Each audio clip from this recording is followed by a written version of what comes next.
All right, we are looking and sounding good, and we are live for Critical Q&A number 483 in this year of our Lord, 2025. I wish Mel were here so I could continue to antagonize her with that. Hey, everybody. So here we are live, and I am back to speak with you. Let's get everything set up right away, since I'm always forgetting certain things. And then we will, let's see here. Here's my question thing. Let's get the Q&A box going.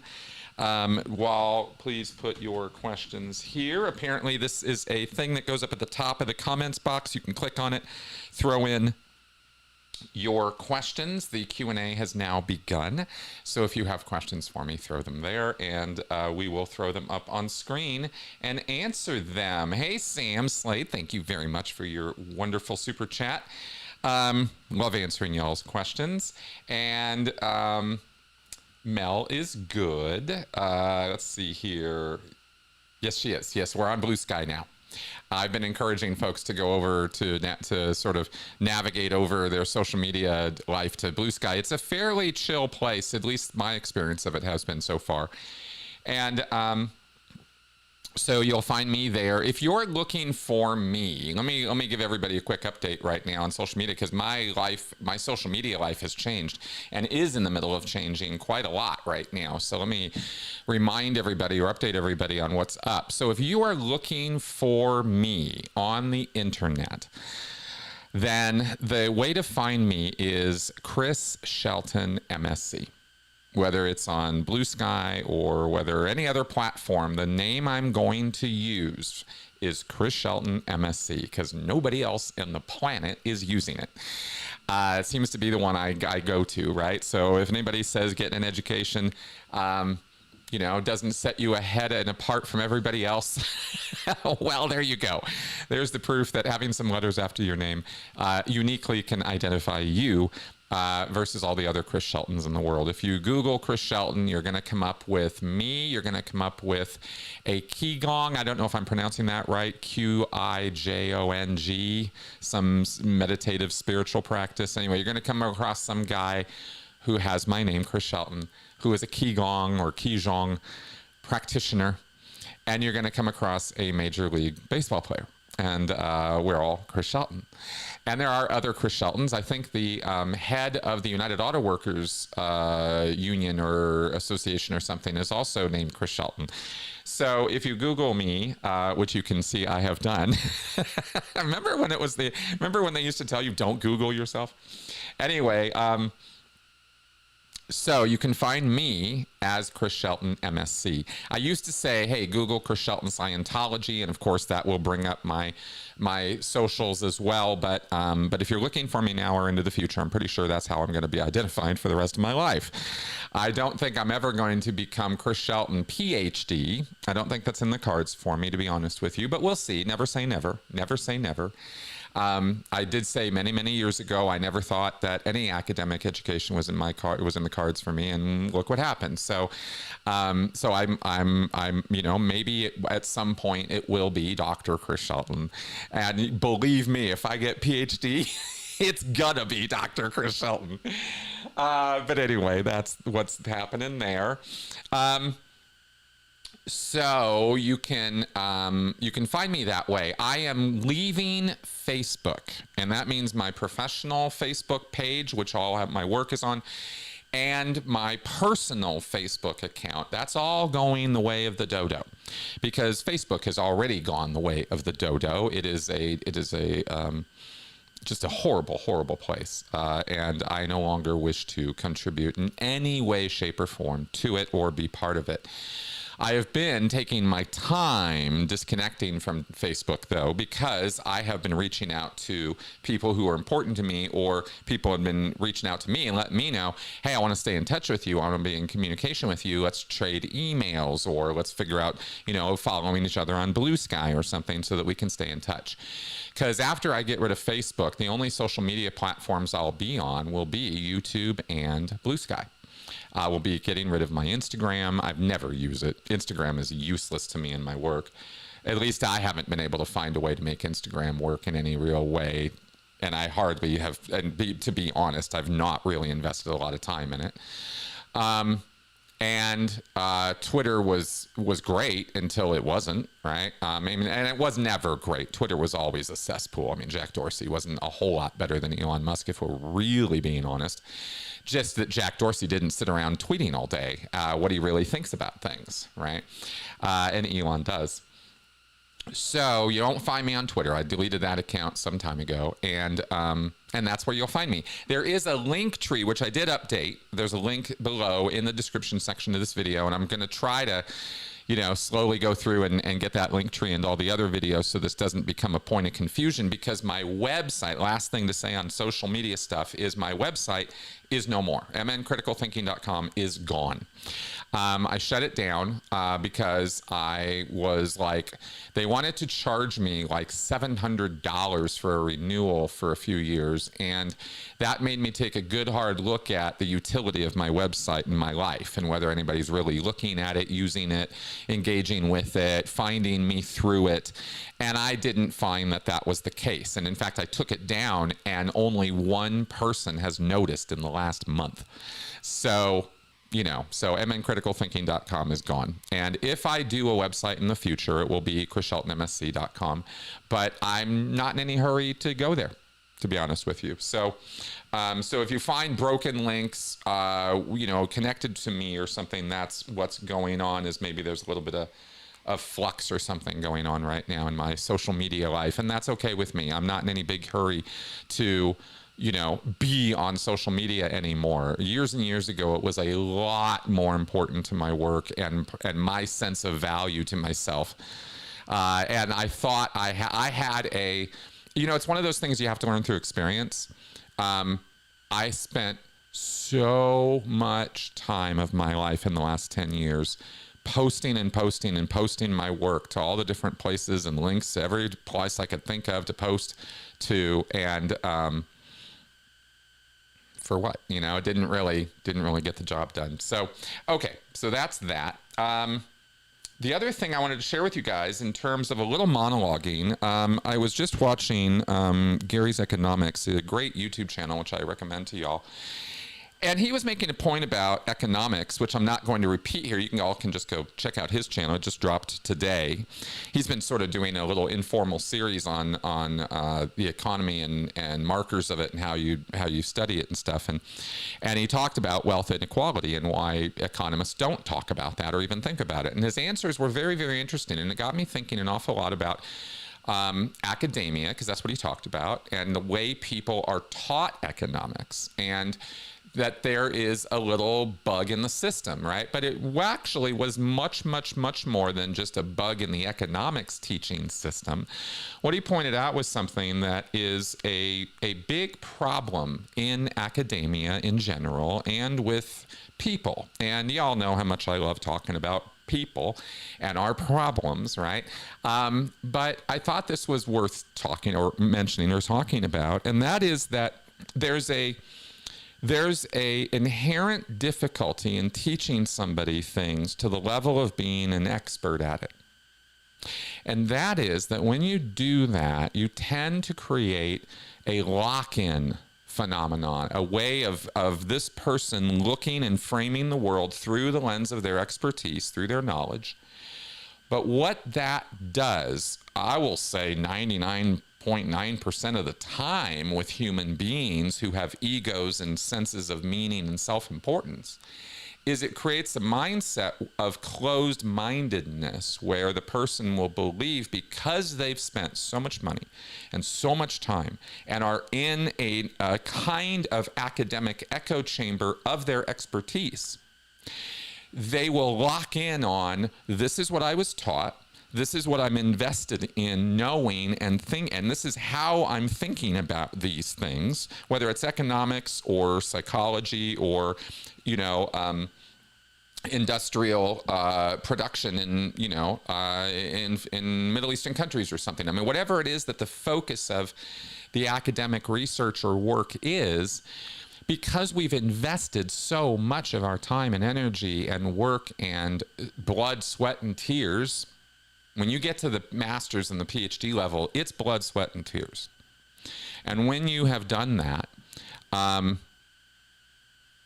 then you are rightly proud of your accomplishments, and you are rightly very aware of your status, and you're very aware of your newfound knowledge or sense of accomplishment and knowing, knowledge in that field. But the bugbear here, the problem is, because you get so locked into it, and because we have egos, echo chambers of like-minded individuals who have taught you, and so you have this generational phenomena with this, lock into a way of thinking where they become so good that they become bad, because they then refuse to, or through the practice of their application, they shut out other possibilities or points of view or ways of thinking about those things. In other words, how you're taught has everything to do with how locked in you are to your points of view. And if you get too locked into them, then you become the problem yourself. You become the problem.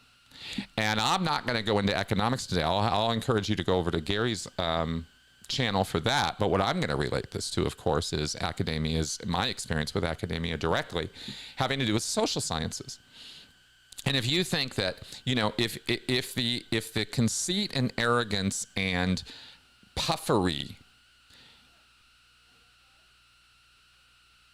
can be as bad as it is when egos get involved in a field like engineering or hard science, computer science, mathematics, right? These things where you can look right on the page. There it is, right? Black and white. I mean, it's very fact-based, evidence-based subject matter, right? Engineering, you build a bridge, it falls down or it stays up, right? I mean, it's very clear whether you're doing the job right or not in practical physical terms.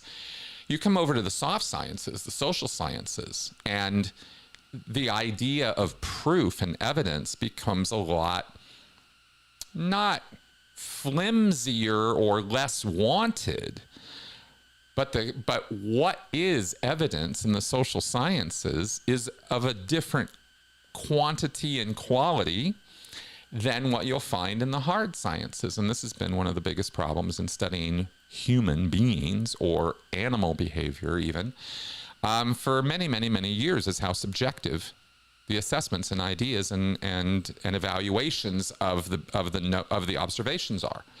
Everybody's got their own take on things, and fair enough and good enough, and with the variety of human beings and experience and behavior that we exhibit, there should be all kinds of ideas and attitudes. I'm not saying we should all be marching in lockstep, but when you're taught a certain way of thinking about a thing, and you believe that you are now at an expert level of that thinking, you can inadvertently wall off or even get in the way of the progress of new ideas or new observations coming on up the line.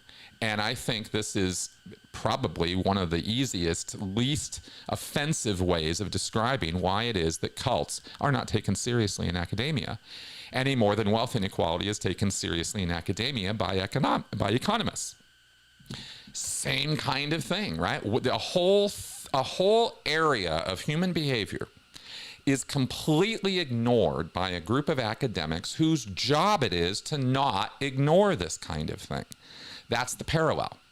And it just hit me. It just slapped me across the face this morning while I was watching that, and I had to comment on it, because it's not just a matter of people in academia, a few bad actors, Massimo Introvigne, I'll name him, right, as somebody, most of you probably don't know much about that man, and you don't need to, but he's somebody who has been working for decades to promote cults.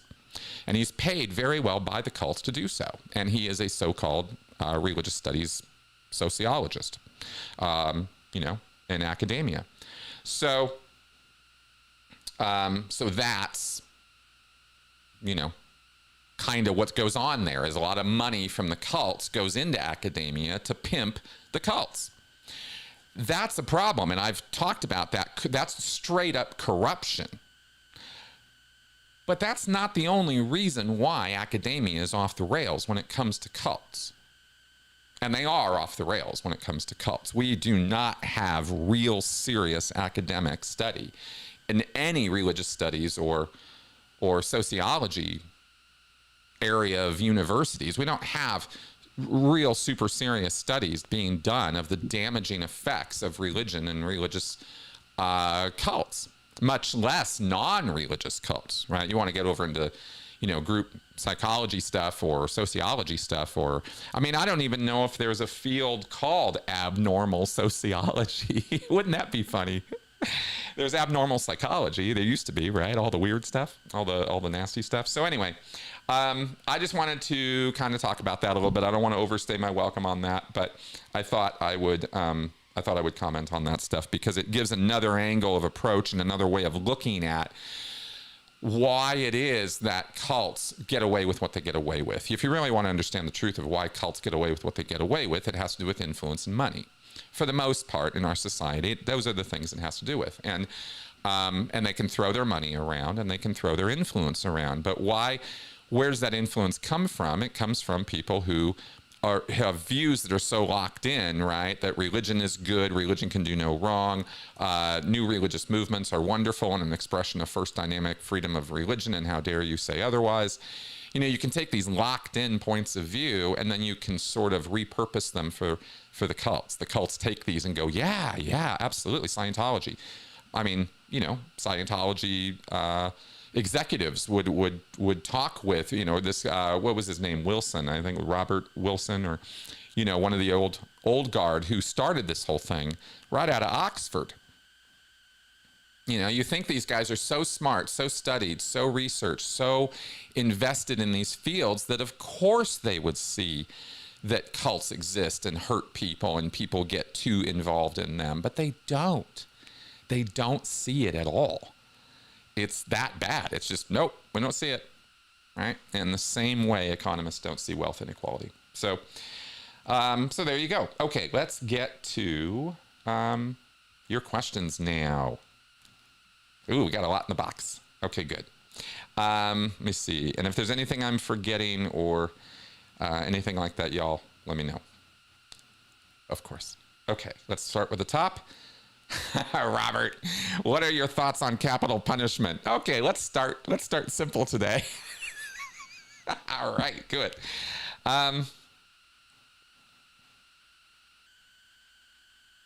Okay, let me think for a second.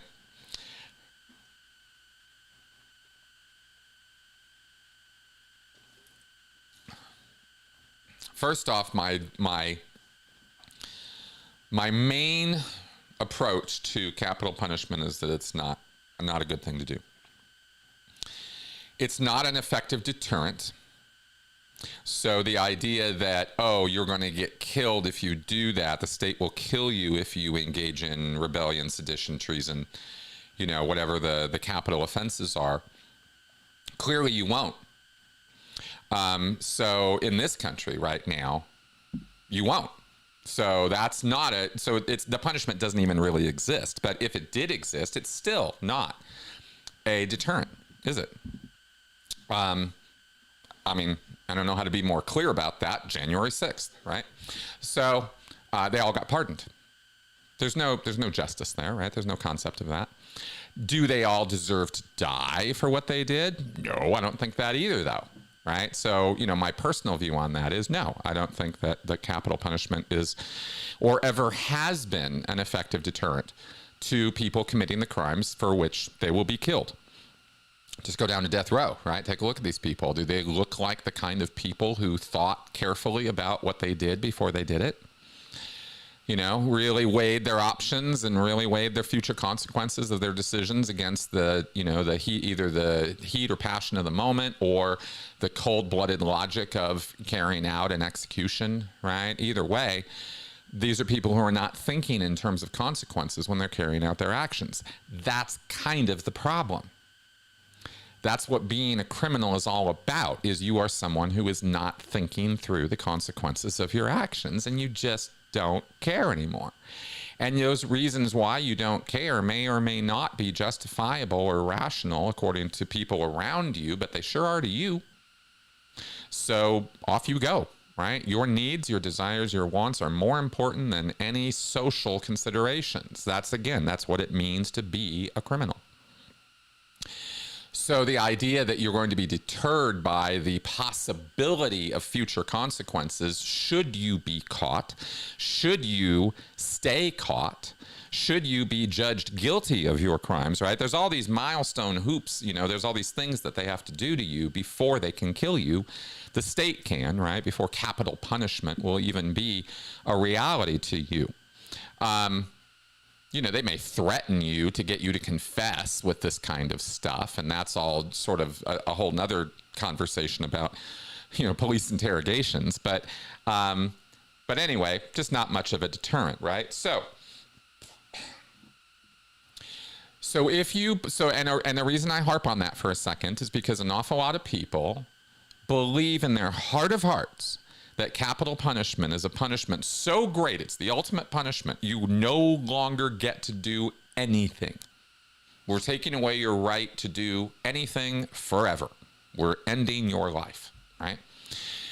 To a rational human being, it makes a lot of sense to not do something because of that consequence. Okay, but people aren't rational in the moment of their crime committing, are they, right? Very, very, very, very rarely.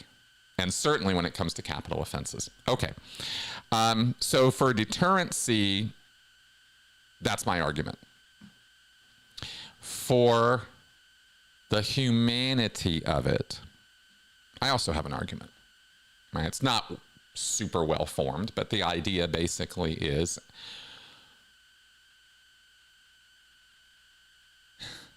the hypocrisy of the humanity argument rests on the hypocrisy of the act. Right? We as a society are going to take it upon ourselves to do something to you that we are not okay with you doing to other people. Right? We have to protect the group from you because you won't stop doing what we're about to do to you. Right? There's a certain degree of hypocrisy there. There's an inhumanity to that equation.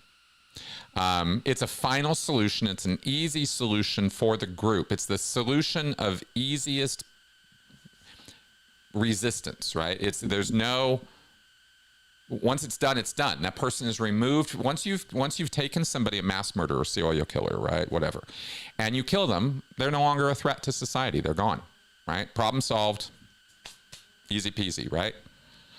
Except for all those downstream human rights consequences. Except for all those downstream psychological consequences on the group and the hypocrisy that you are entering into their thinking. There's a sort of a double bind there, a little bit, if you think about it, right? And double binds are not a good idea. They're not a good thing to lay into people because they're a ping-pongy kind of thing you create in your mind where this has to be true, but this has to be true, and they both can't be true at the same time. But they have to be, but they can't be, but they have to be. And this is what this literally is the anatomy of psychosis, right? And it's not, generally speaking, we all live with thousands of double binds. If you really break down your life, you're going to find that you are surrounded by them. So you can live with an awful lot of these for an awful long time. We have to put up with a lot of crap in our lives to navigate society and navigate our sense of sanity in society, right? You got to make your way through it. And it's like we all say to each other all the time, it's crazy. Oh, it's so nuts what I have to do. It's so crazy. Traffic is so crazy. Work is so crazy. Family is so crazy. You're not wrong. It is. And it is because of these double binds that we've set up in society, right? Different levels of society push on each other. And it can create this kind of noise in your head that can be quite loud sometimes and very disconcerting, right? So getting back to the question here on capital punishment specifically, there's double binds connected with this, with these points of hypocrisy. And I think it makes us all a little nuts, right? A little bit, just a little bit. The other factor, the third thing I'll say, and then we'll move on, is what if you're wrong? What if he's innocent or she is innocent? What if they didn't really do what they're accused of doing? Well, you know, the old argument goes utilitarian ethics, greatest good for greatest number. And so if we have to kill one in order to save 100 and all that kind of crap, right? That's all great until you're the one. It's wonderful logic, beautiful, makes perfect mathematical sense, lines up on every balance sheet ever existed, until you're the one whose life is being taken unfairly, unjustly. You're being put in prison for decades.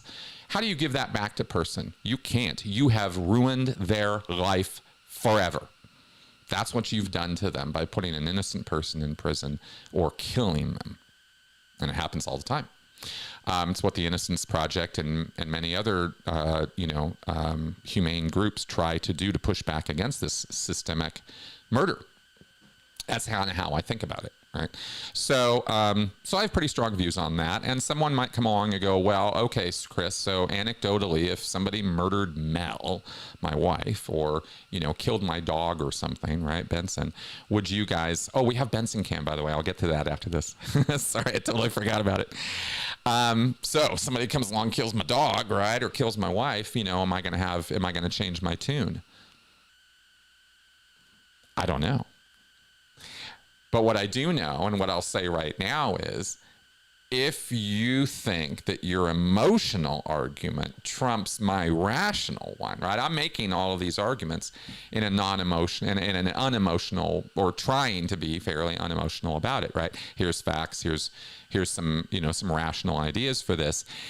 Am I going to get riled up if something horrible is done to me in my life to the point that I'm going to want revenge? Yeah, sure. I'm just as human as everybody else. Doesn't make it right. Just doesn't make it right at all. There are two things in this world. I said this the other day to somebody, and I thought it was pretty smart. So I'm going to say it to all of y'all. There's two things in this world that never, ever, ever, ever live up to the hype. Fame and revenge. They never live up to the hype, right? You get it, and it's never what you thought it was going to be, and it's never what you wanted. So, something to think about. All right. Ex-witness Vernon, as far as you know, how much does Miscavige smoke? Will he get treatment if he gets lung cancer? As far as I know, David Miscavige smokes pretty regularly. I understand he's a pretty heavy smoker, and if he gets lung cancer, yes, of course he's going to get treatment. The very best of treatment, in fact. David Miscavige would go to any length to get that treatment and would pay top dollar for it. Yeah, absolutely. No other Scientologist in the Sea Org is going to get top dollar treatment for their cancer. I've watched it happen, but David Miscavige will.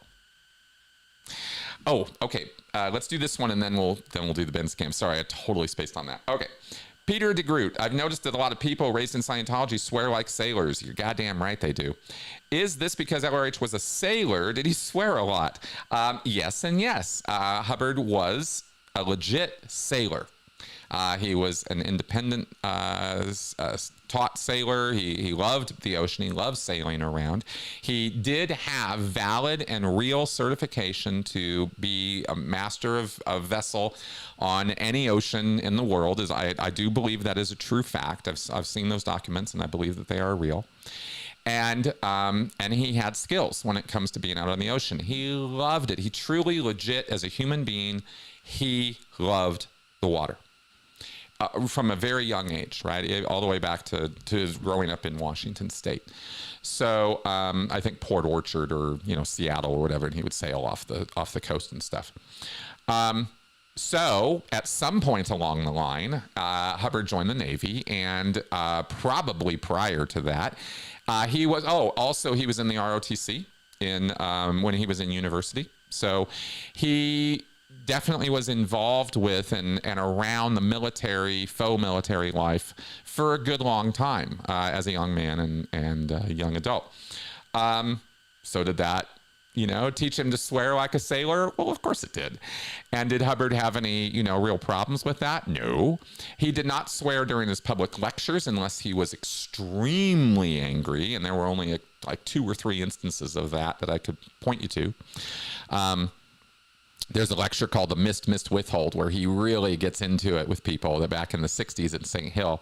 And there's another lecture, probably the most blatant example of Hubbard absolutely losing his shit on people, is a lecture called Standard Tech Defined.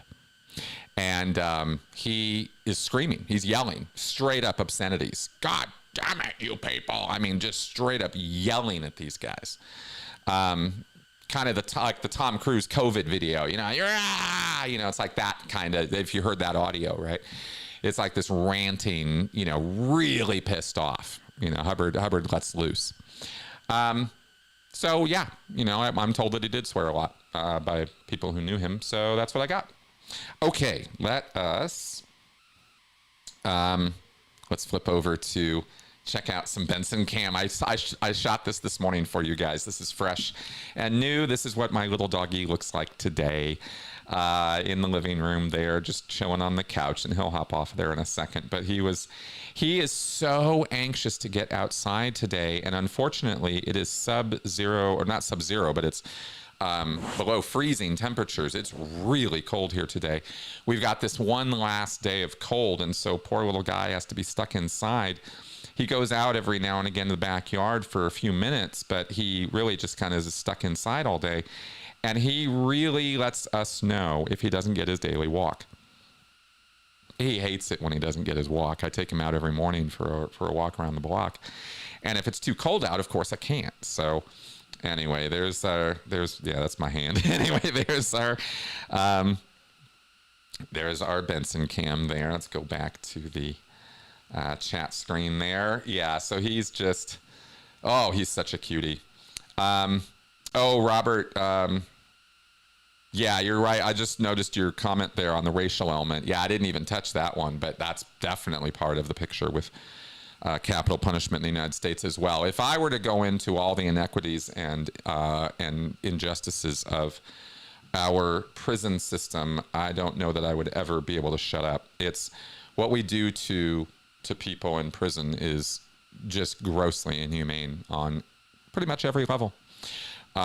There are lots and lots of opportunities and people trying really, really hard to make prison a good and rehabilitative place for people, especially outside the United States. But in the U.S., I don't have a lot of good things to say about it. Okay. Back to it here, Young Matador. Hey, Chris, a hypothetical question. If you were still in the SO and an SO member started bragging about church actions on social media like VMs have done during the LA fires, what action would you take? I don't know that I would take any action. I was, except to encourage them. I mean, I was a proponent of social media and internet promotion when I was in the Sea Org. In fact, that's actually kind of what got me in some trouble. Well, it sort of put me on that path to getting in trouble and eventually leaving. There's a lot of reasons why I left Scientology. I've enumerated them over the years, and this was part of the picture. All of them are part of the picture. There's no one thing that, does it. It's a number of things. And this was one where I was running around the Western United States recovering Scientologists, knocking on doors, trying to, get them back. That was my job. And I was running on, number of people back into the org that week. So it was really important that I go out and get them and bring them in and get them back on service. And I would skip trace some of these people online to find them because they had moved on from, the org, and we didn't have their address or their phone number or an email address or any way to reach them. So I was literally going out to houses and leaving notes on doors and things, right? I even had a little laptop and a little portable printer in my car. I would rent a car and drive around the area like Twin Cities or Las Vegas or Orange County, recovering people.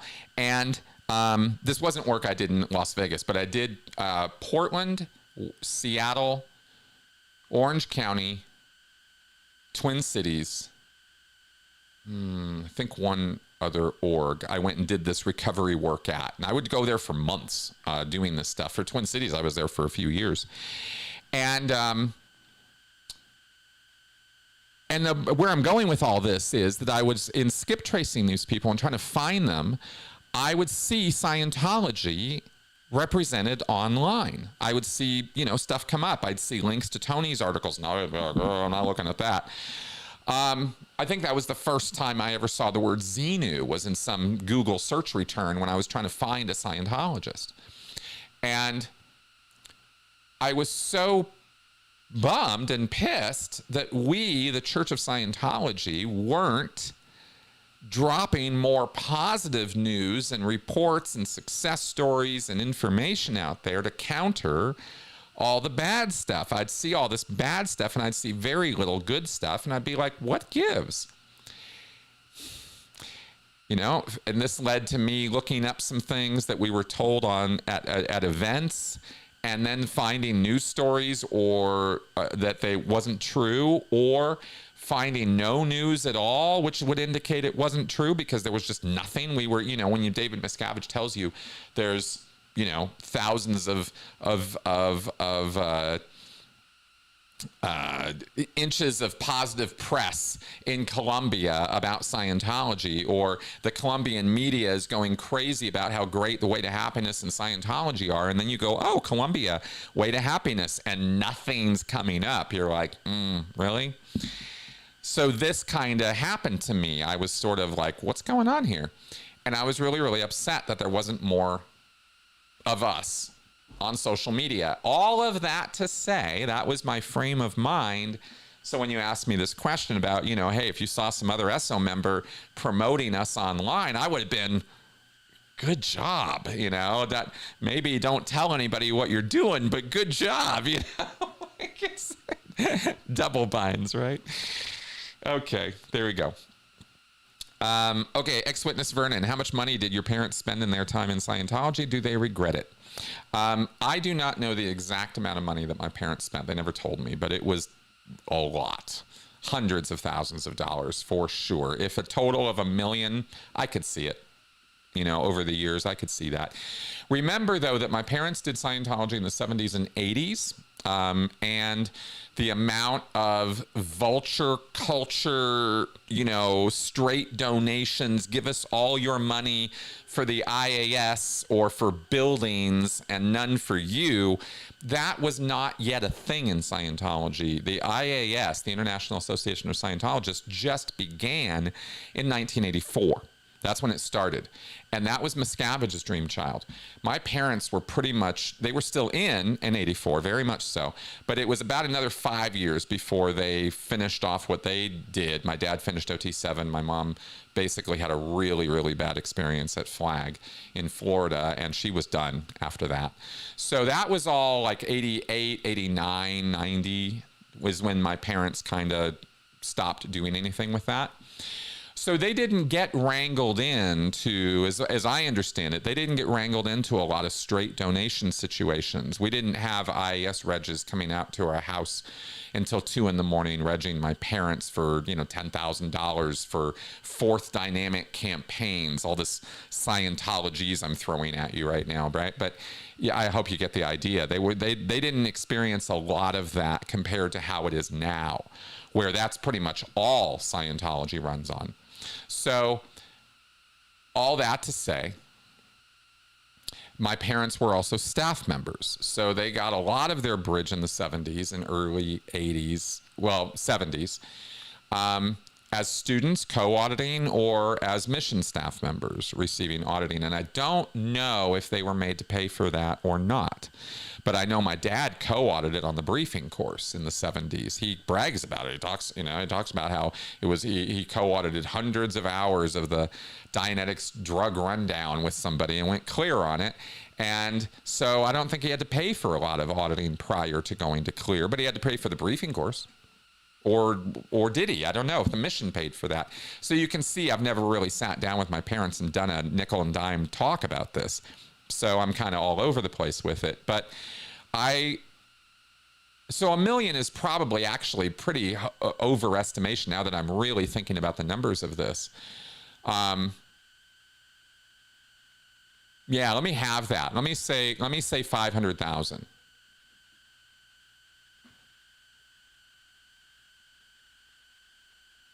Okay.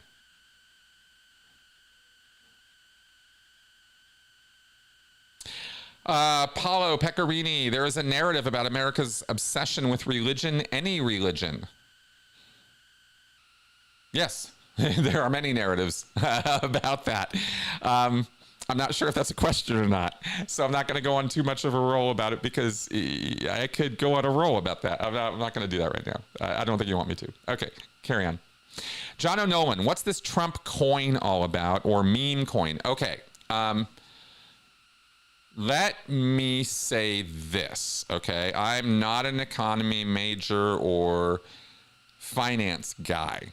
I can't sit here and explain to you right now all the ins and outs of Bitcoin and why it's basically a bad idea. But I am going to say to you that I understand enough of the structural framework of how investment and pump and dump works. And I will refer you to CoffeeZilla's channel. I believe that's what it's still called. Because he has made a specialty out of debunking celebrity meme and other bullshit crypto scams and meme coins and things like that. They're all cryptocurrency. This is digital currency. It doesn't really exist, and it's not backed by anything except the investment amounts that people are dumping into it. This is really artificially made wealth. And if you're a person who is able to get in like a multi-level marketing scheme, get in early, like one of the handful of first people involved, or you're actually part of the, dare I say, conspiracy to, put something together that you'll get an awful lot of people to invest in so you can pull out and take all the money or a bunch of that money with you so they don't get it, you get it first, kind of thing, right? There's layers to this where investors, people like us, put money into this thing, but the guys at the top or the early guys have more rights than we do in terms of how to pull out money and stuff. Again, I'm not an expert in this, but I know a scam when I see one. and crypto has been a scam from day one. There's a lot of people who've made some money on it who will tell you it's not a scam, it's not a scam, it's not a scam, it's not a scam, but scammers use it. Well, Scientology's anyway, I don't know. Maybe that analogy doesn't hold. So I'm not going to go there. I'm just going to say I don't get involved in crypto. And of all the people on this planet who would screw over men, women, and children for their money, it would be Donald Trump. So the fact that we are now at the place in this timeline where the president of the United States gets to scam his followers in his cult of personality and outside of it with crypto,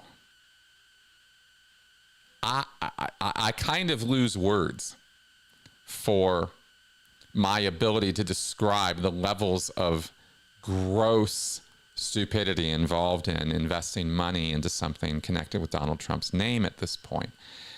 There are decades now of scams going all the way back to the 1980s with this man that have shown over and over and over, to the point that, to me, from my perspective at this point, I'm so over this guy that it's like Lucy and Charlie Brown. And I hope that that is a comparison that still makes sense to people, right? You can go look it up, but it's Lucy and Charlie Brown. Lucy is constantly saying, hey, Charlie Brown, I got this football right here, this beautiful, big, fat football, and it's right here, and I'm going to hold it on the ground here, and you come running and you kick it. I'm going to hold it right here, and you come kick it, right? And every single time, Charlie Brown comes running on up. This time she's going to hold it in place, and I'm going to finally get a good kick on it. And he goes running up, and he makes his biggest kick ever because she convinced him this time it's for real. And she pulls the ball away at the last second, and he ends up flat on his back, regretting once again that she has fooled him into trying to make this play for this ball that he is never, ever, ever going to touch because he keeps falling for her shenanigans and nonsense. And there's a certain point in time, right? And this is the boy who cried wolf. time is 1,000. At what point do you simply go, okay, I'm going to let the wolf get you now because I'm done? You know, it's kind of like that for me when it comes to people placing their faith or trust or loyalty in a man who so obviously and so blatantly couldn't care less about anyone but himself, right? So there's a lot to be said about the integrity and honesty of a meme or a crypto person, right? In terms of the investment factor, I guess. And I am beyond any understanding of any American or person on this planet, really, who still looks at Donald Trump and thinks, there's a guy who knows what he's talking about, and I should trust. I can't get in that headspace, no matter how hard I try to understand or get where people are coming from. I've done my best to try to get into that headspace and try to understand the motivations for it, and I think I get it. But I can't go there myself, and I can't, and you know what I mean? I just can't. So anyway, crypto, stay the hell away from it. It's like multi-level marketing. It works for a very, very, very, very unthinkably tiny number of people. It doesn't work for 10%. It doesn't work for 20%. It doesn't work for 5%. It doesn't work for 1%. It works for about 0.0001% of the people who invest in it. Any multi-level marketing scheme is mathematically designed to completely fuck everybody who's connected with it, except for about 5 people at the top of the pyramid. Mathematically, that's how it works. It's not my opinion. And there's no person who can override that mathematical model of MLMs. You're never going to be good enough, strong enough, fast enough, or a good enough salesman to overcome that model. You're screwed the second you get involved in it. That's my take on crypto. So, you asked, there's my answer. Ex-witness, you got a lot of questions, Vernon. I love it. Is John Travolta's children doing courses in Scientology? I don't know. I don't know about John Travolta's family at this point. Probably. I'm pretty sure his kids are pretty hard, are pretty in, but I don't know. Cannonball. Hi, I've seen ex-Scientologists use upset as a noun. Yes, we do. Instead of a verb. For example, she didn't acknowledge my past, my upset. Is this something LRH used to try to minimize emotions? Oh, that's an interesting question.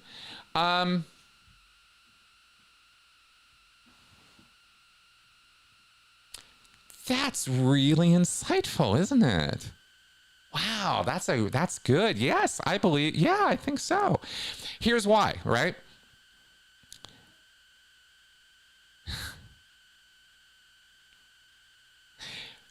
Simple. It's a real simple little concept. This is really good. If I take an action, something I'm engaged in or experiencing, that's like a verb, right? Or an adjective or adverb. I'm upset. I am acting upset, right? Adverb. If I take that, and it's part of me, it's something inside of me, right? But if I say, I have an upset, or you didn't get my upset, now it's a noun. And because it's a thing, it's something different from me. That's the subtlety, isn't it? Right? And so it's outside of you. It's something you can deal. Here's my upset. Here it is, right? And here I am, and it's though it's something separate from me. So yeah, I'll go with that. Absolutely. I think that's a really good point on that. Just a little language. Little subtle language stuff there, right? Making things nouns instead of verbs or adverbs. Yeah, I'll go with that. Okay, ex-witness. Does Scientology believe in evolution, that humans were once monkeys?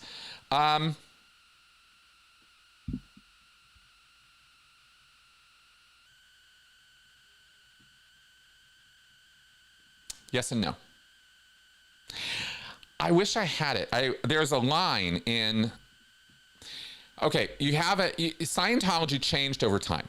And so in the early 1950s, Hubbard wrote a book called History of Man, where he talks directly and distinctively about evolution and the reality of it, and the fact that there is an evolutionary line of developing bodies, animal bodies, cellular bodies, right? Mammals, reptiles, birds, plants, all of it evolved. Hubbard didn't have a problem with that concept.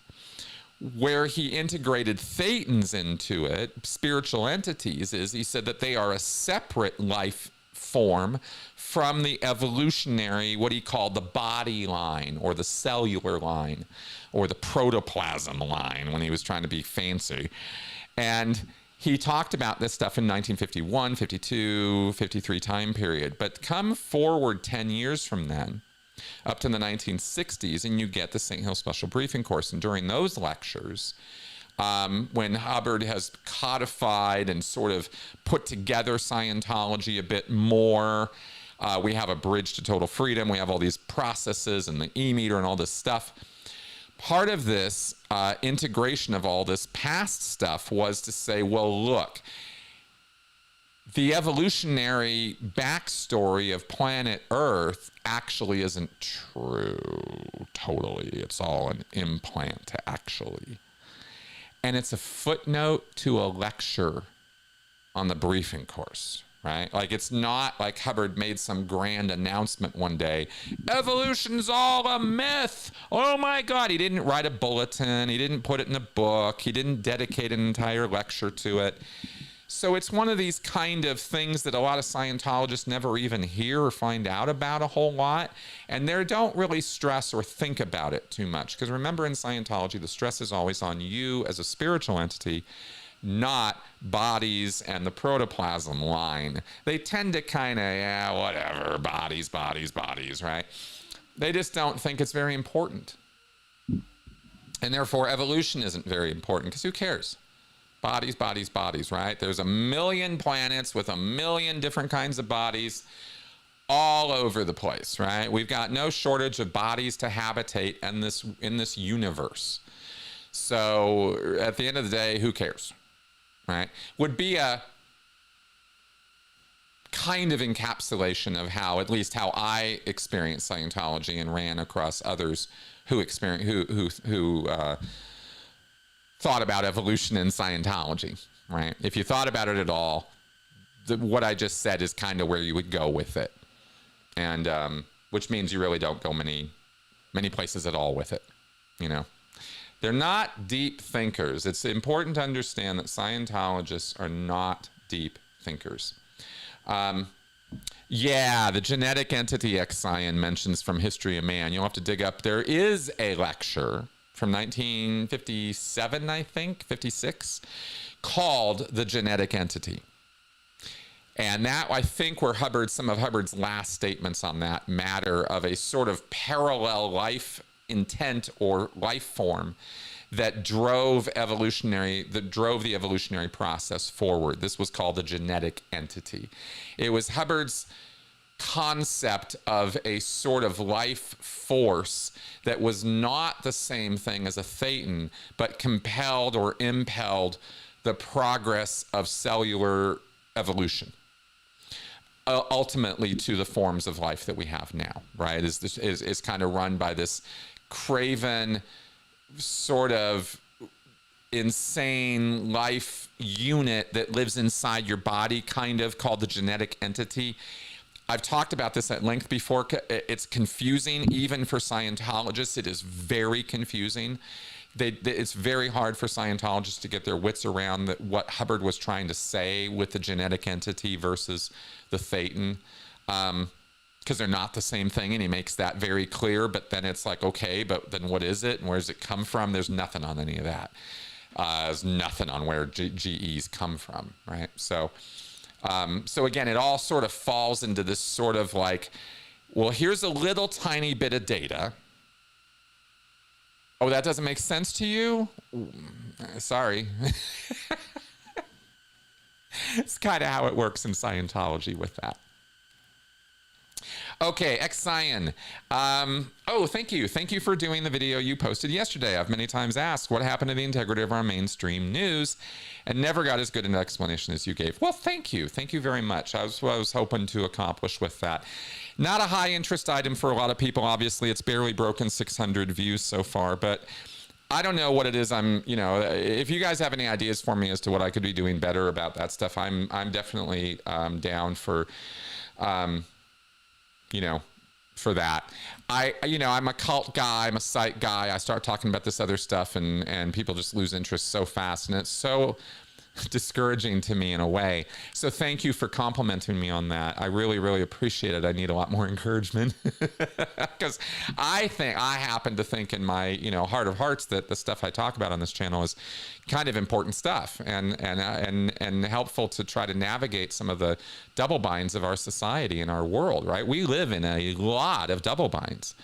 And our economy is just jam-packed with them, right? There is so much just arrogance and conceit connected to economists and our economy and the way we think about our economy and the way it is presented to us as regular people. We're expected to think like high-level one percenters and think that interest rates falling or something is this great grand thing for us. And I'm here to tell you that they're talking to themselves. They're not talking to us.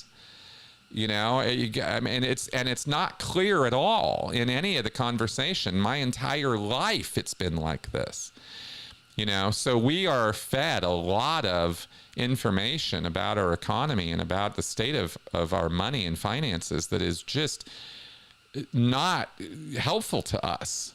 And we're left to sort of stew in it and make it make sense for us, right? Oh, and inflation rates have never been better. And you can't afford eggs. Right? Because of avian bird flu right now. Right? What is that? H5BN1 or whatever it is, right? And we're going to have that problem for a little while right now. And you think, the current administration is going to do anything about that? Of course they aren't. They're shutting down every single operation that has anything to do with controlling disease in our food. I mean, it's a bit of a madness right now. And that's why you see me talking about that stuff. I'm trying to bring a little bit of like, hey, here's what's going on and here's why it's happening, And anyway, I'm just going to keep doing that. So if you guys have any suggestions for me as to how to do it better or reach more people with it, I'd be really happy to hear. Okay, Sam Slade. Here we go. 1, Chris, besides power, what treats or privileges did higher level Sea Org members have? Great question. 2, are teachers at Scientology schools degreed and or credentialed? 3, for you, what made the Sea Org bearable? Great questions. Okay. 1 second.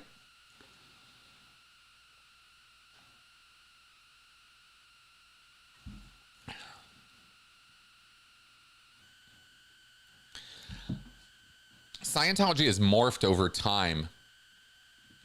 The treats and privileges and things that used to come with power in Scientology are a bit of a thing of the past, I believe, at this point.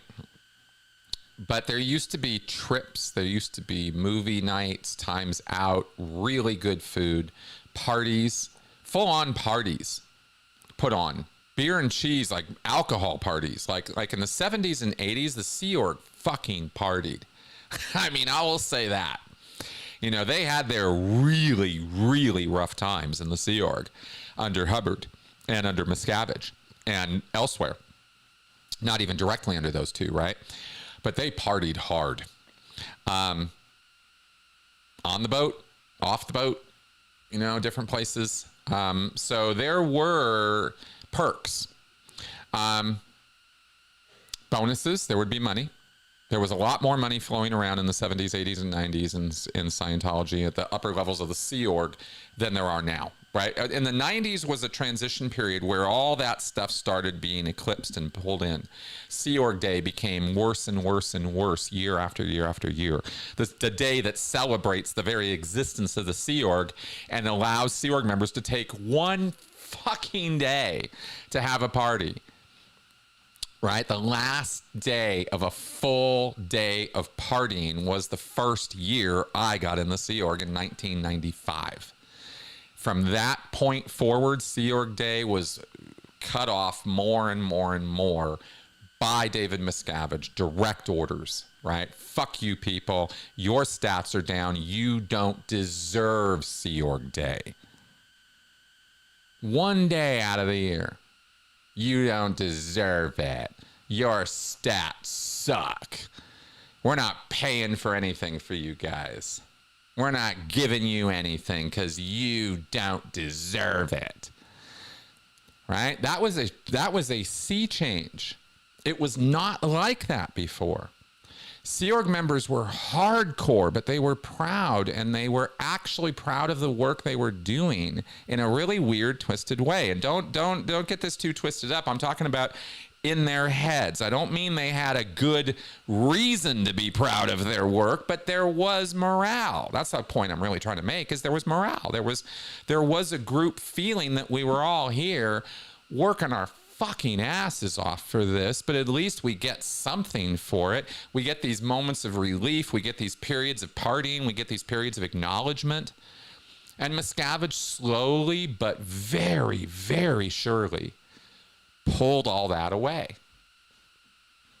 I have a hard time believing that since I left, he's given it all back.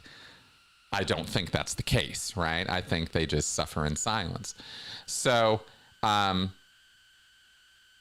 those were how it used to be, right? It's, senior executives in Miscavige's inner circle, or at the higher levels of Scientology under Hubbard's inner circle, they were able to go off and take vacations. They took time off. They had they had things.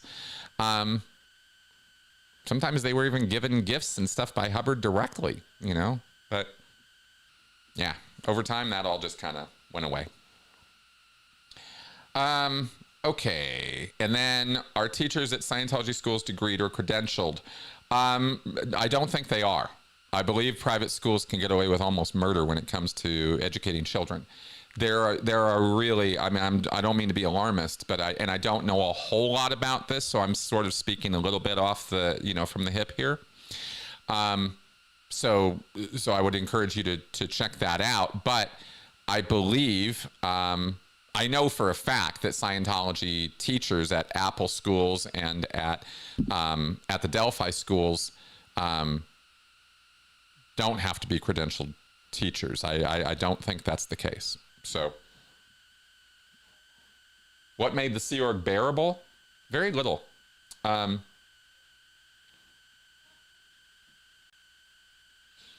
Relationships with other people was probably the main thing. The feeling of belonging a little bit when it was there, friendship, camaraderie. That was probably the thing that made it most bearable from time to time.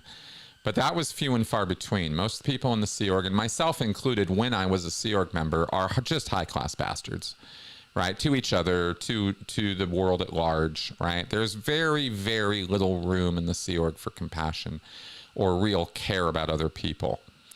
It happens on an individual level, but at a group level, right? Like, what do the executives push? What comes down the lines? How are you dealt with when you're having a hard time on your job? It's rough. You're manhandled. You're roughed around, right? When you get care, when you get an auditing session, when you get somebody who actually seems to think that you're valuable for some reason, that is rare. That's the exception, not the rule in the Sea Org. And this is trauma bonding, if you think about it, right? It's rewards and penalties, and keeping the rewards back and only dishing them out every now and again, as little as possible, to keep you on the hook. And the more you're in the group, or more that you're in the relationship, the less you get the rewards and the more you're getting the penalties, until finally the ratio is too much and it becomes untenable and you just can't take it anymore. If you're not killed by the process or ruined or, utterly, before you get there. So that's what I mean about you have those moments of moral outrage and you finally just can't take it anymore. but they'll push you all the way up until you get to that point. So the bearableness came from those rewards, you know, a movie night once a year, a bonus, a friendly smile. I mean, you guys, you know, I would work for 48 hours straight sometimes just so somebody would smile at me. I mean, that was pretty messed up on my part now that I look back on it that way. I just go, why did I, you know? But I know why. I know. But it still kind of sucks, you know? Okay, only because I can tell you guys about it and I can encourage other people to not make the same mistakes I made, but I'm never getting that time back. That's gone, you know? It sucks. You know? All right. Okay, coming back around to Paula Pecorini. There is a narrative about America's obsession with religion, any religion. Do you think so, or do you think there's a specific spiritual need? Oh, especially nowadays. Okay. Okay, let's see. Do I think that there is a narrative about America's obsession with religion, any religion? I think that it's not I would not frame it as an American as America's obsession with any religion. I think America has westernized cultural ideas about Eastern spiritual practices that have come from an awful lot of gurus and salespeople and cult leaders trying to push their bizarre, untenable, corrupted ideas of Eastern spirituality on a Western audience and dumb it down and dumb it down and dumb it down until it's, you know, just simple yoga positions and, you know, memes about karma, right? That's not Eastern spirituality, and the depthness and richness of those beliefs and traditions go back literally thousands and thousands of years. You know, predating the United States and Western thinking, you know, by exponential amounts of time. So you get very, very silly versions of some of that presented in the Western world as though this is what the Easterners think. On that base, you build an awful lot of nonsense. Then you bring in, you know, esotericism, spirituality, mysticism as done in the Western world, right? Out of Europe, out of young America, right? You combine some of that with Latin American, you know, this melting pot thing, right? You bring the Latin American beliefs up into this stew, and you get quite a healthy dose of mixed bags of nonsense and beliefs.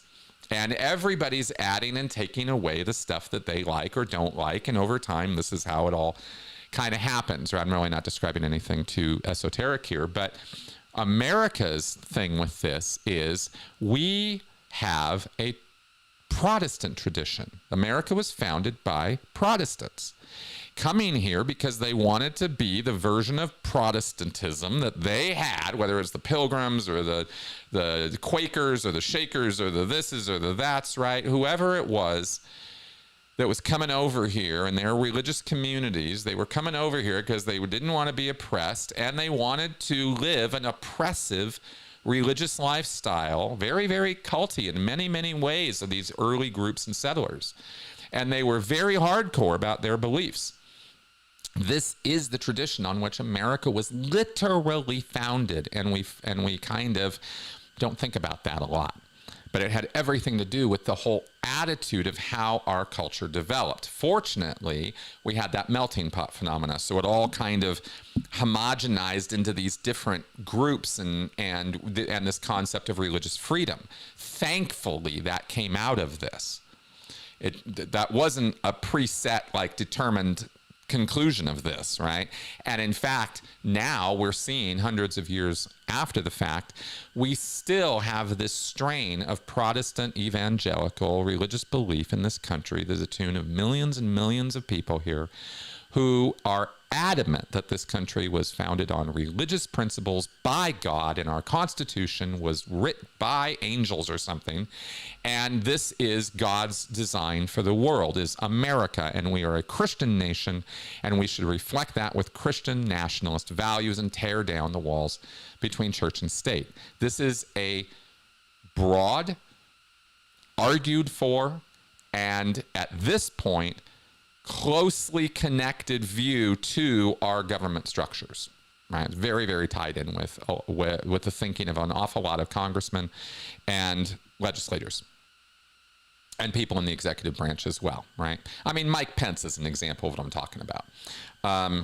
Mike, the guy who's currently the Speaker of the House for the House of Representatives, right? Mike Johnson is an even more rabid example than Mike Pence in some ways of this Christian nationalist point of view. So this is where we see obsession with religion in the United States at a dangerous level, is when it combines with matters of state. Otherwise, you're just talking about religious belief battles and wars between varying congregations and groups and geographical areas, right? Where different people have different cultures and different religious backgrounds, and that's all fine. The patchwork of religious communities all across the United States is multiple and varied, and I'm very thankful for that. I wish we had a lot more variety in that. But the obsessive stuff, at least what I run into and see in my work, comes out of the Christian nationalist, Seven Mountains, Duggar Clan, IBLP, Institute for Basic Life Principles kind of thinking, right? Where God is all and we are all just lowly slaves to his will, as expressed by religious leaders. It's always as expressed by religious leaders who are the ones in charge. And so we always have to bow down to these worldly leaders, right? And this is all just power play 101, as far as I'm concerned. So that's how I think about obsession and religious belief in America. We could speak to obsessive amounts of belief in Islamic communities, in Judaic communities, or in Wiccan communities. I mean, there are other forms of religious extremism in America beyond Christendom and Christian nationalism. I'm not at all trying to suggest that it is only the Christian nationalists who are off the rails when it comes to their religious obsessions. Not at all, right? I mean, Islamic terrorism and radicalism is a thing, and it exists here in the United States just like it exists in the world.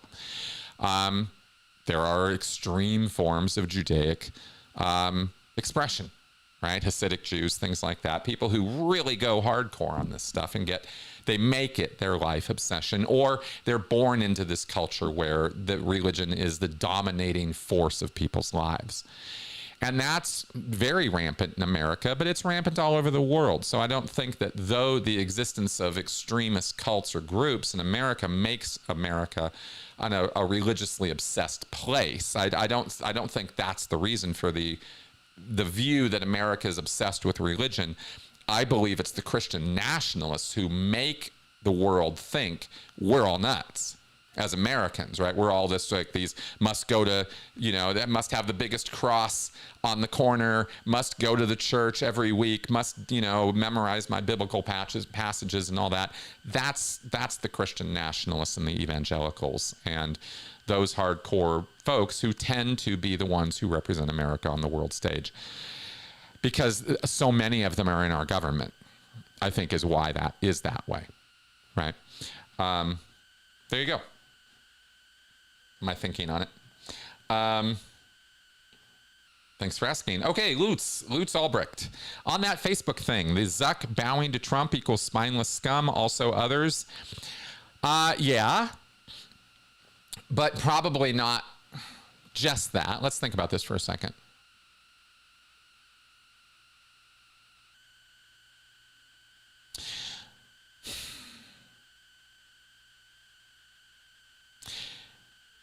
There's a thing that's been going on economically. Here I am straying off into the stuff that I'm not an expert in, but I gotta frame this somehow for y'all, right? I gotta explain this somehow. I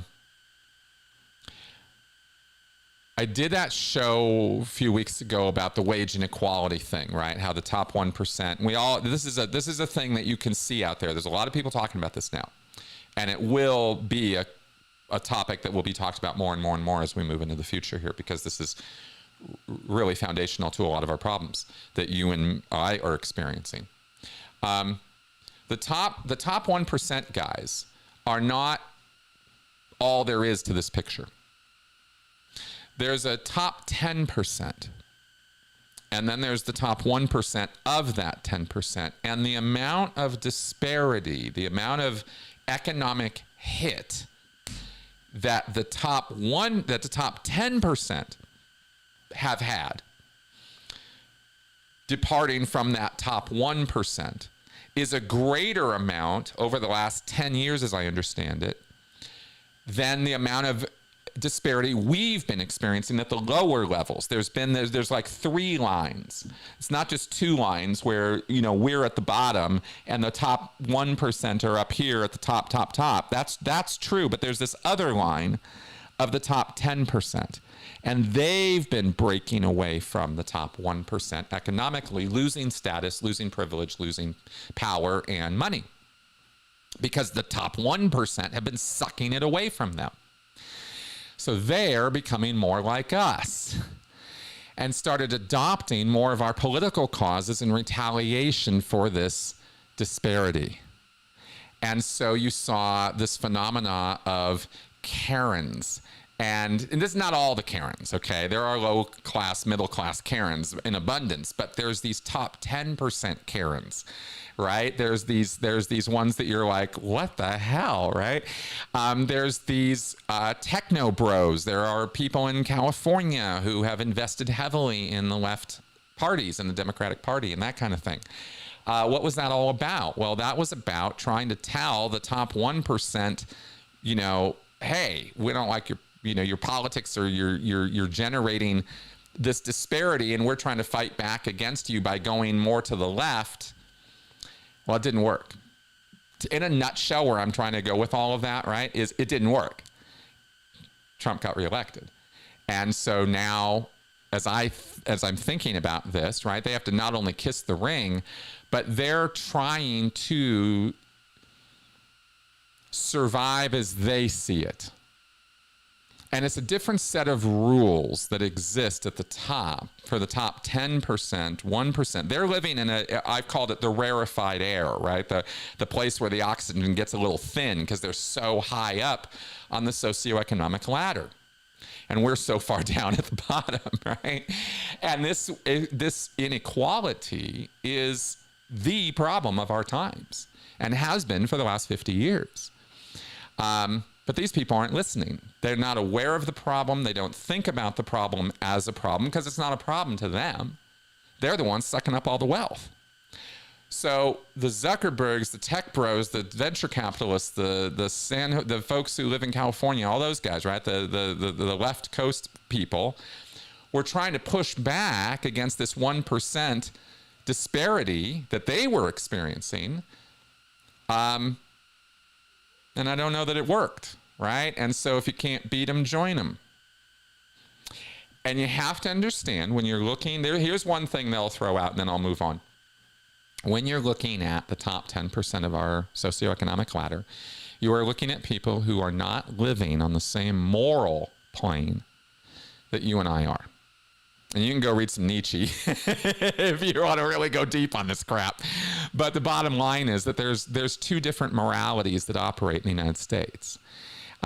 There's a capitalist 1% morality, right? The morality of the elite, or the royals, or the aristocracy, or however you want to, what word you want to use for the oligarchs. And then there's the morality of the rest of us, right? And we see economic disparity and wage inequality and lowering costs, lowering value, quality of life issues, harder to get things, harder to get around, harder infrastructure sucks everywhere, roads are falling apart, gas prices, all the stuff. We see those things and we are bothered by them because they heavily impinge on our lives. Those guys, none of that matters to the quality of their life. They are never going to be bothered by any of those things, because they live in a parallel world where all of their needs and desires and needs are met by us, right? And they're taking from us, and they just keep doing that. And they're not incentivized to stop. They don't, like I said, they don't even see that there's a problem. Now, these 10%ers that I'm talking about, they have started seeing these same problems we've been aware of for years. And their responses to it are to act within that rarefied air at the top of the ladder they're acting in the ways they can act to fight back against this. And like I said, it didn't really work. And so now they're kissing the ring. Now they're like, okay, well, we got to get on board with this. And we're going to have to be part of this because we still want to be part of that top tier of people on this planet, because that's our right. It's almost manifest destiny. It's kind of that kind of thinking with these folks. They've never had a life outside of that, or they've had it for so long that they forgot what it was like, back when they were down at the bottom rungs of the socioeconomic ladder. It's very easy to forget where you came from. If you are someone who does not have or develop strong moral foundations early on in your life. And we're not a society that tends to have strong thinking when it comes to our moral foundations. We used to be a country that had that, and a lot of people subconsciously sense that they don't agree with the earlier moral foundations that this country used to operate on, but they sense that there used to be stronger versions of that than there are now, where it's kind of now it's very hard to get a grip on what is it that's right and wrong, what is it that's good and bad anymore. And this is what that whole post-truth thing was about, right? That's what it's all about, is this kind of moral confusion that occurs with people about how they're supposed to think about things. And one of the reasons why we have that moral confusion is it's become more and more clear over the last few decades that there are two different moralities going on in the United States. There's a capitalist morality and there's human compassion morality. And these two things have developed in such a way that they don't coexist peacefully anymore. And that's where we're at. Okay. Ex-Scion.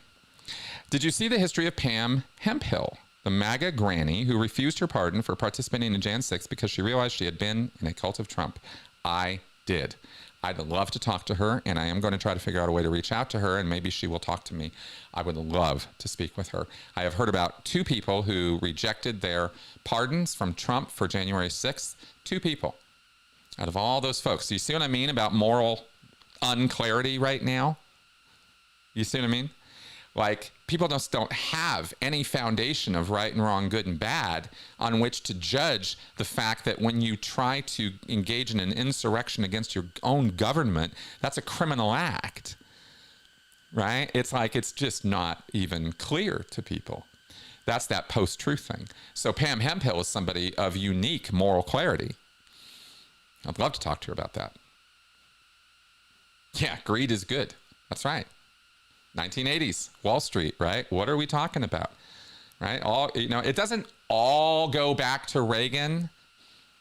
Maybe maybe that was too strong a statement for me to make in my podcast yesterday, that I said, the state of media right now and the degradation of media and the sort of, on their back heel in defense mode, full on, right? That's kind of where media is at these days.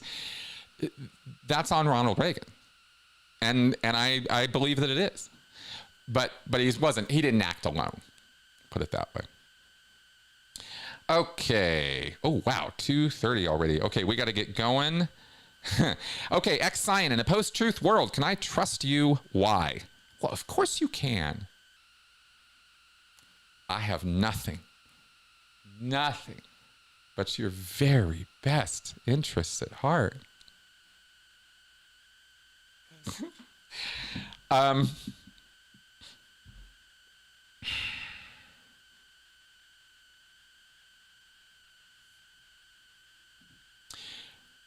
Following on the points I was making in my podcast, the only reason that you should trust anything that I tell you is because you can go fact check me and see that what I say is true. And if I'm wrong about something, let me know. Specifically, let me know how and why I'm wrong. And if it's not first thing in the morning, I will definitely consider what you have to say, right? I'm only laughing at myself right now because I'm so goddamn snarky in the morning. I really need to stay away from my phone when I'm first thing in the morning because I'm just a snark fest. But Besides those times, right, I will do my level best. I really will. And I think I've shown this over time. I hope I have. That I'm willing to consider other points of view, and I'm willing to consider that I'm wrong about literally anything. I pretty much am willing to at least consider that. You're going to have to make a case. You're going to have to show me why I'm wrong. You can't just tell me I'm wrong and expect me to go, oh, okay. You know, that doesn't work so well. I present my facts. I do my research. I expect you to do the same back to me. But if you do, I will absolutely consider what you have to say. And that's the only thing I've got for you as far as why you should trust me. Because I try to be that person as best I can. I hope that works. Okay. Let's see if we can power through here, Jew. Let's see if we can get to your question. The way out is the way through. Why or why not?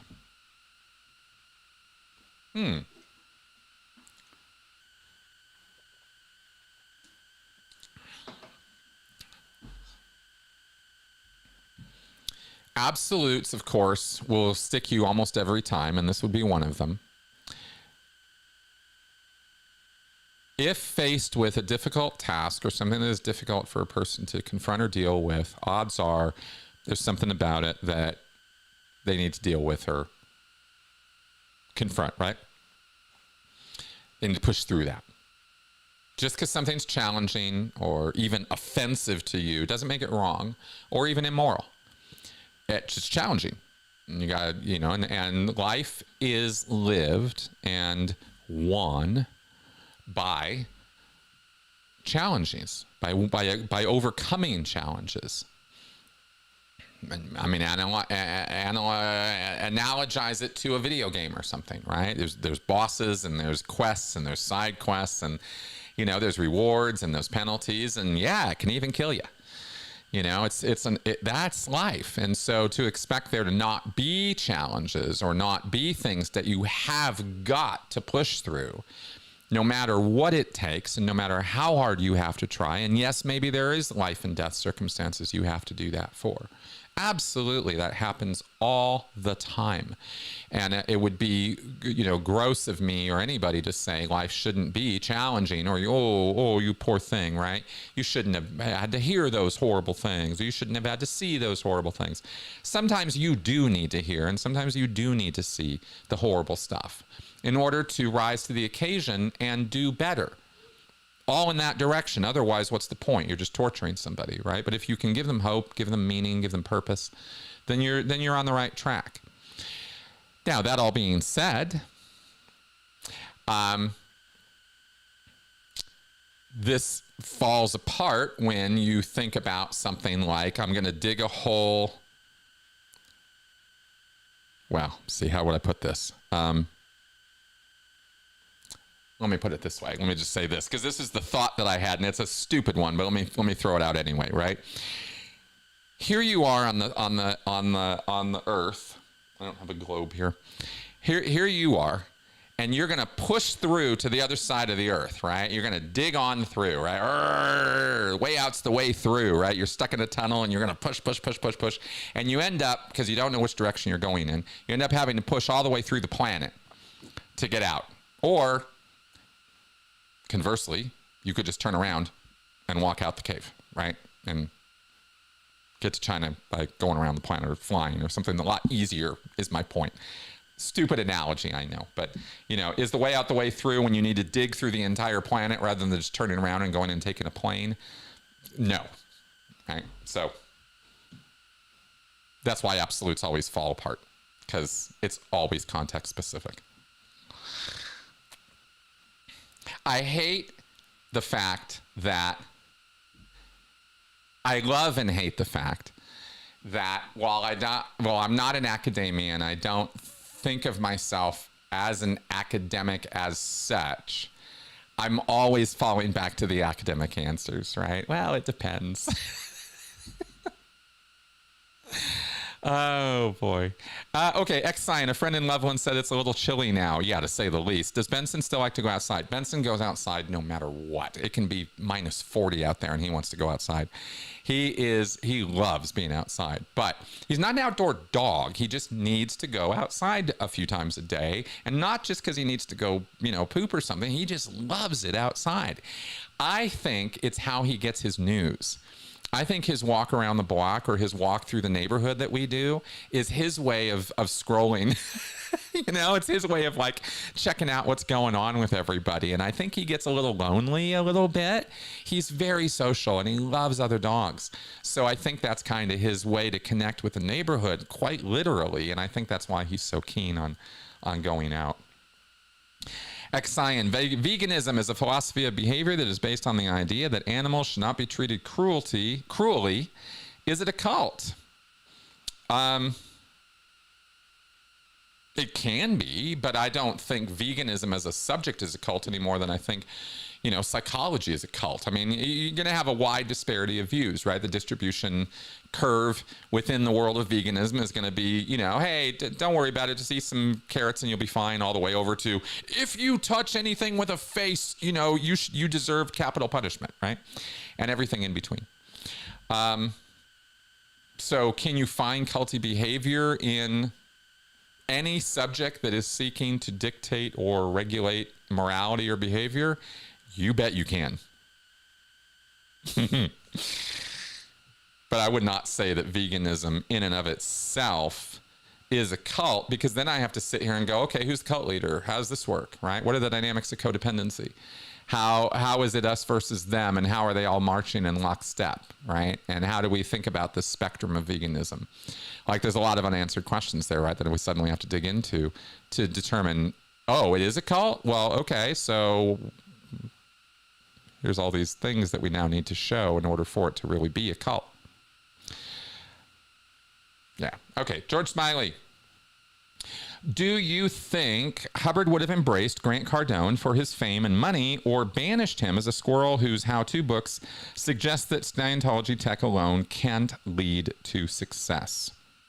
Oh, that's interesting, George. I'm not aware of his how-to books enough to know that he is saying Scientology can't lead to success, but I think Hubbard would utilize Grant Cardone. I don't think L. Ron Hubbard. If Hubbard came back tomorrow, Miscavige's head would be on a pillar, right? Would be on a spike. He would waste no time absolutely annihilating Miscavige and reestablishing his dominance and power in the field and undoing the things that Miscavige had done. He would spend a good amount of time on that because there's a lot that Miscavige has done. And Hubbard would have to, and this is all, of course, if Hubbard, which version of Hubbard we're talking about. I'm assuming we're talking about the more rational, 50s version of Hubbard than, the late stage Hubbard, where he was full on paranoid and so lost in his TLE or whatever the hell he was lost in, that, that he just wasn't touching reality at all. The guy was just full on psycho. But if we look at Hubbard as a rational actor, as more rational self, then Miscavige would be toast, and people like Cardone would be the useful idiots. They'd be the people who Hubbard would want to utilize to push his narratives, right? He needs people like Grant Cardone who are out there talking to people and getting people on his side, because Grant Cardone could be one of Hubbard's best spokespeople, and is actually one of Hubbard's best spokespeople. So I don't think Hubbard would go all or nothing with him and push him into a place where Grant would no longer feel welcome or happy about being a Scientologist. I think Hubbard would be savvy enough to know that he's somebody he would coddle and work with, and want to reinforce, right? I'm not suggesting that Hubbard would even grant an audience. See what I did there? But he might. I mean, Grant's up there, right? He's got the ear of the president in some ways. I mean, he's in that loop. He's in that circle. He's not inner circle, but Donald Trump knows Grant Cardone's name. He's heard it. He can't say, I don't know who that guy is, right? He might, but he wouldn't have to, right? He wouldn't necessarily. So anyway, Anthony, you are an evil, evil person. Favorite Taylor Swift song? You're trying to get me to admit that I might actually like something that Taylor Swift has put out. And I don't know what kind of mind games you're playing right now, but I don't appreciate it. Just kidding. I hate Shake It Off, though. I can't stand a lot of Taylor's music, but I like some of her slower, I don't know, romantic stuff, I guess. I'm just going to say that. I'm not going to implicate. I'm going to take the fifth. There we go. I'm going to take the Fifth Amendment. I'm going to plead the Fifth Amendment on this question. Young Matador, it was very sad to hear of David Lynch's death. Did you ever watch the original Twin Peaks? I did. I did. And I appreciate it so much more now than I did then. When I was a Scientologist, complex media and thoughtful, deep, symbolic media annoyed me to no end. I hated David Lynch's work when I was younger because I didn't want to think deeply about the media I was consuming. I wanted stories. I wanted it to be very simple. I don't mean to paint myself as a simpleton. I wasn't stupid about what I consumed, but I wanted the stories that I watched to be stories that made sense to me. And it was very hard for me to make sense of things that I didn't have the experience or understanding or depth of knowledge to see past the surface of it. And Twin Peaks is very, very much a show that operates on subtext, right? There's all kinds of things going on under the surface with these characters and their motivations and relationships and the town itself and all of that. I'm no Twin Peaks expert. It's been a lot of years since I watched it, but it was a weird ass show. And there was obviously symbolic, kind of stuff going on. And I was always challenged by that because I couldn't pick up on it. I needed somebody to explain it to me. And I hated that because I like to think of myself as a smart person, but I wasn't a worldly or experienced person. And that was where I would fall down on those things. And Lynch just confused the hell out of me. Now, I know I'm not alone in that. But that was my take on things. And I wanted it, like I said, I wanted it kind of simple. So I didn't appreciate that stuff. Now I do a lot better. And that's not to say I understand it any better now than I did then, but I appreciate it more. It doesn't irk me or annoy me that I don't quite catch every reference or every bit or every symbol or every color or every image as what was intended. And the most interesting thing about what I've learned about art and expression since leaving Scientology, especially with people like David Lynch, is the fact that there isn't just one interpretation. That art at that level is about throwing things at you and you get to figure it out. It's not about a puzzle you have to solve to find the right answer. And that was what I struggled with as a young consumer of media, is I always wanted the answer. I'm a mystery. I'm not a big mystery guy. If you give me a mystery, I may jump to the end of the book and look at the last page because I just can't stand not knowing, right? I want an answer. That's how I used to be. And I was, and to a degree still am, in terms of what I prefer. But now I can appreciate the idea that here's a bunch of images and sounds and sensory stuff. Have an experience. Just have an experience. Just whatever you have, it's valid. Knock yourself out, right? And I think that's more of Lynch's approach to his art. So that's how I think about it. Joe DeCeppo, do you think so-called AI will be looked back on how we look back on cryptocurrencies now? I think that the overinflated hype and the deception that we are in right now will be looked back on with resentment. In the same way we look back on the promises of the internet itself as a bit of a joke now, right? Which I tried to address in my podcast, right? The fact that, remember the 90s when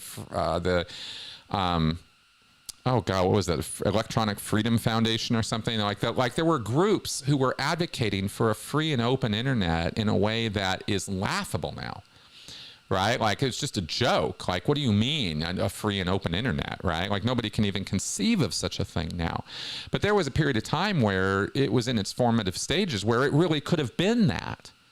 And instead we get what we get, right? Greed and corporatism and capitalism and greedy bastards and government regulations, all too willing to push money in their direction to screw us over, right? And that's what the internet basically became. And it's really, really sad to me that the big experience of the internet is that, compared to what it could have been.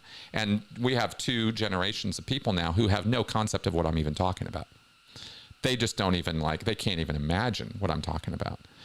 So AI is the next big thing, and it's got every single red flag connected with it right now that all the internet and social media stuff had 20, 30 years ago.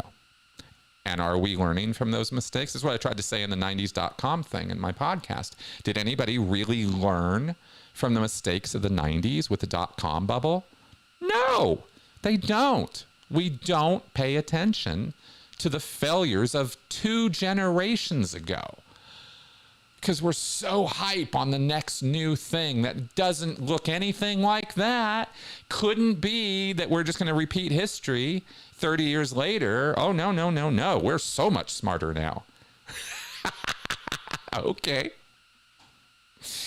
AI is a joke, man. It is not at all what it is being presented as. The goals and purposes of the people who are running these AI programs are not transparent, and they are not being honest with you. Just look at the people who are doing it, and you will see the truth of what I'm saying. It's not a matter of, I don't have faith in Mark Zuckerberg or Sam Altman. Look at these people. Look at how they act. Look at what they do. Look at how they treat people. These are the people you think are going to save humanity, bring us good things? That's not who they are. You know? And we just keep falling for it, like Charlie Brown with the football, you know? AI is a half-baked bit of technology right now that is madly being looked at as the salvation of this planet. And it's not. We are. We are. Not AI. No machine is ever going to do our living for us. And we are not going to have a better life through hybridization with electronics. We've already proven that to be the case over the last 100 years. How many more times do we have to hit our head against the brick wall to learn that? I don't know. I don't know.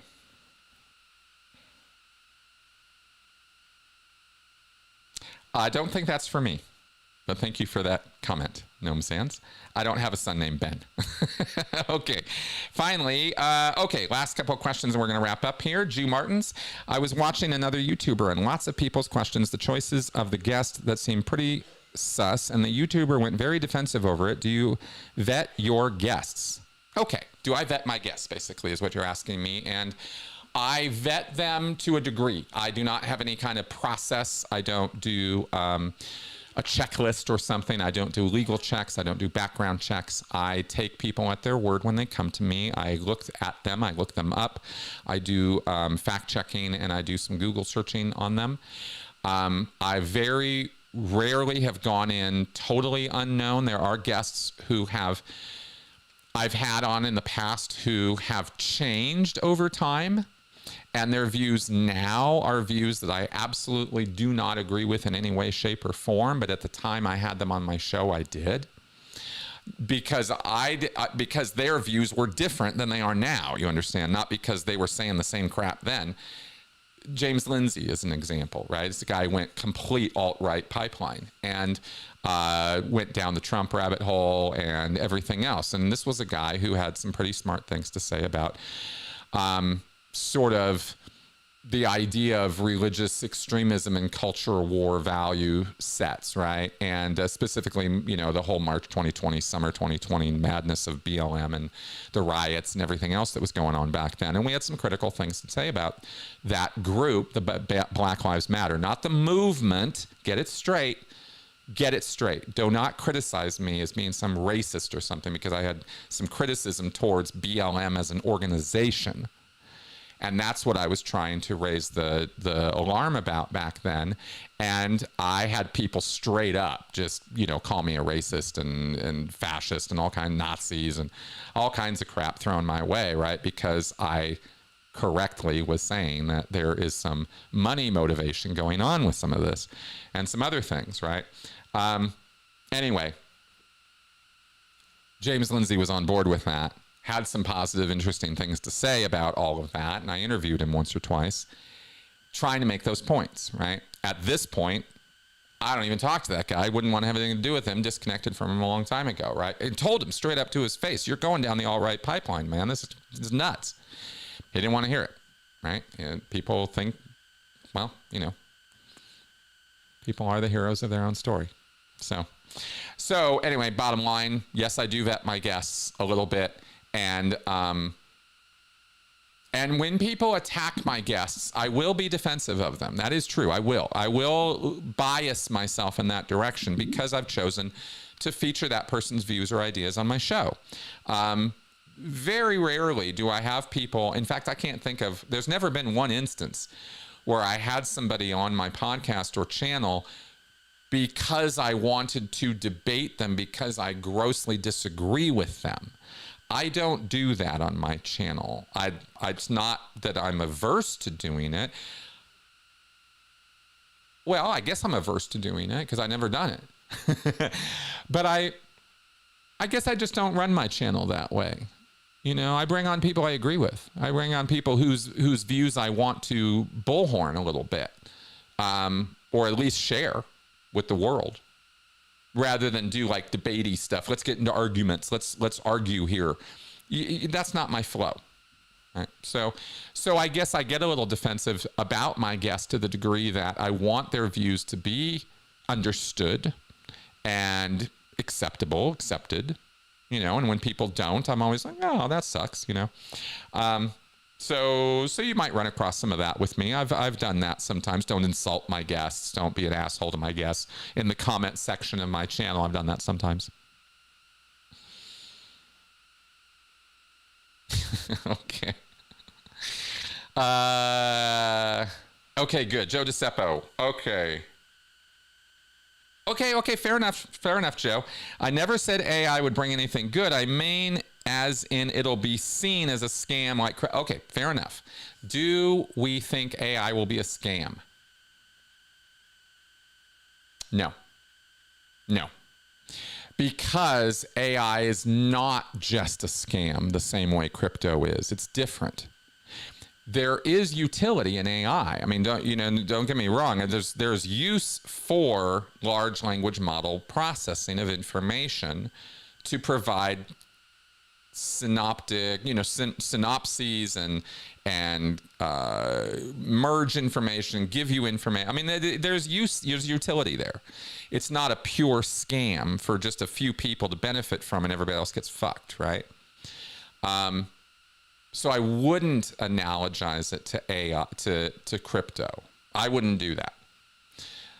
I think of it differently. I don't think of the whole thing as a big hollow bubble that's just waiting to pop. That's how I think about crypto. Whatever form of crypto you're pushing or doing, it's a scammy operation that leans so heavily into a kind of pyramid MLM scheme kind of math system that there's no good to be found there for the general population. That's my take on crypto. My take on AI is it is a kind of technology that is still evolving, literally in front of our eyes. It has utility. I've used AI for some things that were very useful to me, but I never imagine that AI is giving me truthful answers until I fact check every line of it. That much is for sure.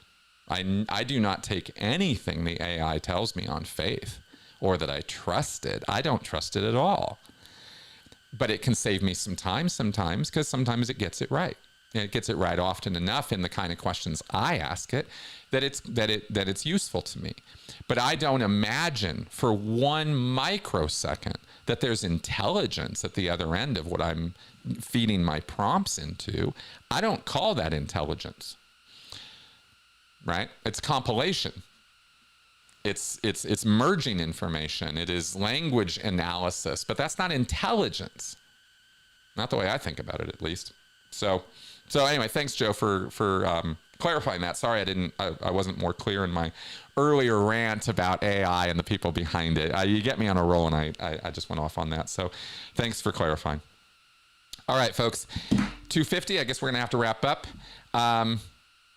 Thank you very much for coming around here. You got your Benson cam. Let's see if we got anything else I need to go over. I don't think so. I'm about to go do my show with Tony, and you guys are awesome.